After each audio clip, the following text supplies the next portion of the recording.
Everything Yeah. rises and falls on the quality of leadership, to your point earlier, right? Leadership is key.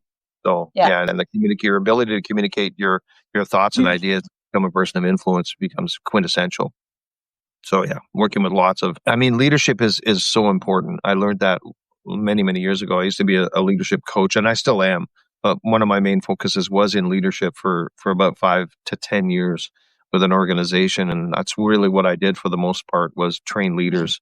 And it's really about creating an environment where I think if people feel good about themselves, Sandy, they're going to produce more. If I asked anybody that question, I say, hey, when you feel good about yourself, do you perform well? So wouldn't it be important for us to know as leaders that, well, how can I make Sandy Go feel good about herself? Because if you feel good about yourself, you're feeling positive, chances are pretty good that the work that you do is going to be very, very well impacted by that positive attitude and positive behavior. So it's incumbent upon me as a leader to be able to create that environment. I talk about in my books about the farming analogy. What do farmers do? And most people say, and I remember I was at a conference in Quebec City, and I've shared this story with you before, is that the guy came out on stage. I remember him to this day. His name is Joe Manzi. And he asked a question. He says, well, today we're going to talk about leadership, but I got a guest coming up going to talk about personalities, and I'll apply that to leadership. He says, what do farmers do?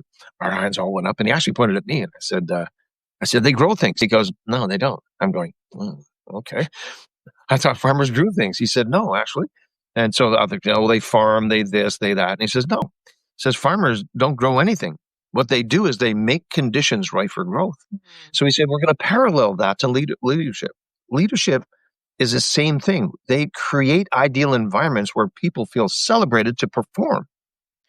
But it's very difficult to do that if you're guessing the personality of Sandy, if you're guessing the personality of Gino, if you're guessing the personality of Tracy. You reminded me of the Chick-fil-A, shared of that, because Dr. Rome had trained the Chick-fil-A, leaders. The leaders. Yeah, and look absolutely. at how successful they are.